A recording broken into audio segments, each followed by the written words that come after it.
So do you think that markets are actually going to recover, or do you think that there are lower lows coming? What's going on, guys? It's Ricky with TechBud Solutions. Hope that you guys are all having an amazing Tuesday. One thing that I want to remind you is one part that has been affecting the market at least the past 24 hours is this idea that Trump stated that the war in Iran is pretty much over. Very close to being complete is what he said. Because of that comment, if you look at the overall NASDAQ market, not only did we recover from the lows that we made yesterday, but we've also been pushing and even today making new highs. So very quickly, remember, what was going up when overall markets were going down due to the uncertainty of Iran's war? Well, first, oil prices began to rocket, right? Knowing that oil prices began to go up, it was incredibly bullish for those that were investing in oil. Like we talked about it made sense to trade oil at those elevated levels, but in my opinion, the risk was too high to invest in it. As again, it just needed one message or one tweet of a de-escalation to sharply cause a retracement. My thing is, a lot of people are talking about, no, Ricky, you just don't understand. Like, markets are going to recover. The war is over, right? You guys are fully agreeing that what Trump is saying is true. When, again, yeah, you might be going long in the market, but if that's the case, one of two things. Let's look at the bigger picture. Let's zoom out a little bit, 30-minute time frame. So stay with me. Knowing that, okay, war is over, you expect markets to go higher, but what is also likely to go up if the war in Iran is over? Oil prices are expected to drop, right? My LPP team and myself created a little watch list. It's just an oil watch list, a series of different commodities or different companies and ETFs that are focused on solely just oil. The very popular one is the United States Oil Fund. Obviously, this thing saw a sharp push up yesterday and then quickly corrected itself. So yeah, oil prices, at least in the past 24 to like 36 hours, have been making lower lows and lower highs. And if you believe that the war in Iran is over, then you should short something like USO, or maybe the inverse, right?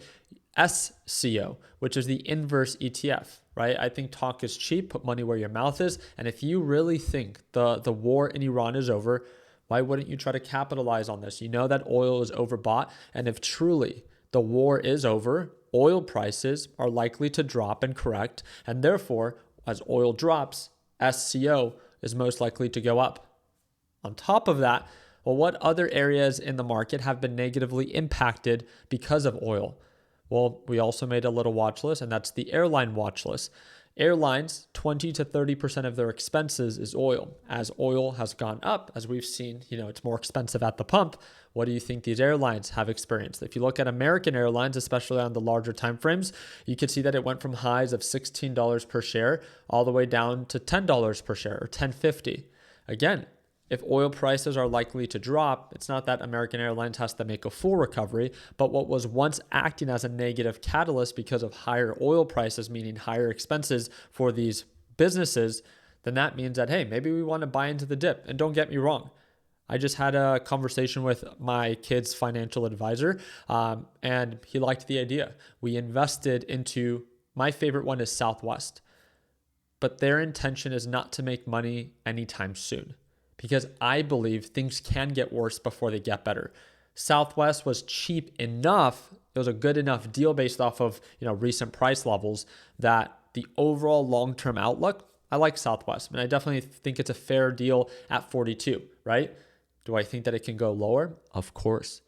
Because if oil prices begin to recover as more attacks happen in Iran, oil prices will begin to recover, and that means airlines will continue to get hurt. But that is the real question. You say that the war is over, but yet your actions on what you're choosing to invest in don't align. So I'm here, again, I'm just joking when I say I'm here to challenge you, but I want you to think with the bigger picture. If you are so certain that markets are just naturally going to recover, then that means oil prices are going to drop because of the de-escalation in Iran, because you agree with what Trump is saying. He can predict the future now, right?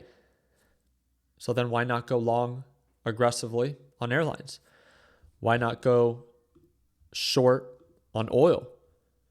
We're all here for the same reason, right? And it's to make money. So wouldn't you think that if a de-escalation happens, maybe shorting oil can be a lucrative opportunity, or the inverse ETF for those that don't like shorting? But again, this is where it really does challenge you is, well, now it's not just the tweet. It's really asking yourself, okay, is what he's saying true?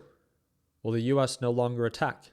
Will Iran no longer attack? Because to my understanding, we received an update this morning that Iran just attacked Israel. That doesn't sound like a de-escalation to me. And again, that's why for a moment, don't get me wrong, intraday, there's intraday volatility, right? Just like we've seen in the past few hours. At one point, we did slightly recover, but then again, markets open, they become irrational for a short period of time, markets begin to recover, and then we begin to see a retracement in oil. And don't get me wrong, I am not here to say that oil is cheap. That is the last thing that I would say.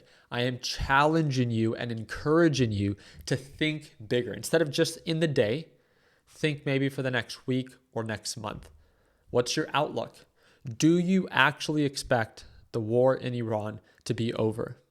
Ask yourself. And if so, if you are convinced, there's clear opportunity. If the war is over, we know exactly what is likely to drop, oil, and we know exactly what is likely to recover, inverse ETF or airlines, on top of, big tech that have been negatively impacted, right? But the real thing is when it comes down to, the overall NASDAQ market, if we really look at it, for the past few weeks, even with all these attacks, we're still trading within range, common support range, common resistance range. We haven't really made new lows, even with all this market volatility. Why? Because Trump always sends a tweet right as it's about to break and make new lows, right? We have not made new lows. If you look back, we have not made new lows since November of 2025. Pretty impressive. So overall markets are still very bullish, right? And rightfully so. But again, it's the question to ask yourself. Are you truly taking advantage of opportunities that are clearly presenting themselves based off of current economic events and geopolitical events? We know where oil stands. It's a big topic, hot topic right now. You know what industries have been impacted, airlines. So what are you doing about it? I don't normally make videos like this, but I think it really, it excites me because it truly does allow you to put money where your mouth is, where none of us can predict the future, right? But we can all prepare for it. So there's nothing wrong with you being bullish in the market recovering. At that point, it's just make sure you create a plan of action of, okay, if you think market's going to recover, you know exactly what to short or exactly what to go long on. If you believe things will get worse before they get better, you know that oil's likely then to go up and tech and airlines are likely to go down. So this is where we can choose to take action. So I love having conversations like this because it really challenges us to not just think outside the box, but to also prepare, not predict, right? Which I think is super important. On top of that, I wanted to keep you guys up to date with a position that I took in today's live trading session with my LPP team. I am down a few $100, $300-$400. I want to remind you, I trade shares. I don't trade options. I never have traded options. Someone commented on my video yesterday, be like, Ricky, how many options? Never. I don't trade options. I think options are a terrible way for a beginner to get started. I get it. You might not have a lot of money and it's a way to be able to leverage smaller amounts of capital, but then when they expire, they're worthless. So again, I think leverage is a great way for people with little money to have less. I think that if you're really trying to do something in this market, just buy the shares. It doesn't matter if it's just one share that you can afford. You're trying to prove to yourself that you know how to trade or invest, and it's a proof of concept. So as you begin to gain more experience and more confidence, and you have a better track record, you then put more money behind it when you prove it to yourself. Not because just you want to or you feel like you deserve it. You deserve nothing in this market, right? So shares are all that I mess with.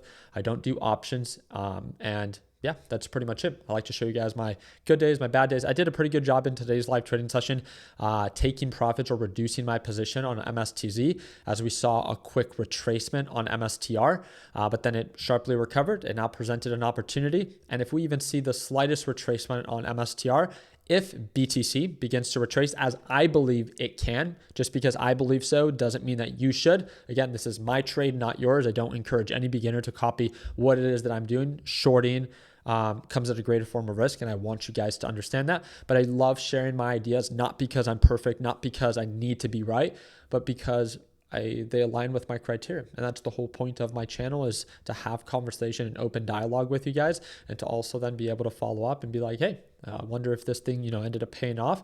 If it ends up going back to 1065 to nearly $11 per share, I'll be up $2, $3, maybe $4,000 on the day, depending on how much more size I give this trade. Position size management is a very important thing to me. And again, we talk about that in a little bit more detail with our LPP team. If every time that you are taking a trade, you feel stressed, you feel overwhelmed, then I really do think that the concepts that we share in the LPP lesson library, I don't think that they're necessary, but I do think that they will be of value for you, especially if you feel lost in this market full of greed. So again, whenever you're ready, you do not have to, but I do want to remind you that again, we have a sale going on. It's the second link in the description down below. It's a one-time payment for lifetime access. It literally breaks down to $1.10 a day. It's over 70 hours of A to Z video lesson library. So again, you can learn everything that we teach in the course for free. You 100% can. The whole point of this lesson library is structure. The biggest piece is that people love our live trading sessions. And that's, of course, exclusively to our LPP team, which is, of course, included. Daily live sessions for 1 hour every morning right at market open, 30 minutes to an hour, but normally an hour. And then our private group chat. So we have members that signed up back in 2018 that still have access to it today. So if you want to learn more about it to see if this is a good fit for you, all I ask you to do is click that second link in the description down below and learn more about the LPP team to see if it's a good fit. Again, my challenge to you is, if you really do believe that this war is over and oil, Iran and the US will stop attacking one another, oil prices should drop, airlines should recover, and oil should retrace. So what are you doing about it? Let me know down in the comment section what you think. And if I missed any areas about that are like lucrative opportunities as of right now, share it with me in the comment section. I would love to learn more. So appreciate your time. Like always, let's make sure that we end the year on a green note. Take care, team.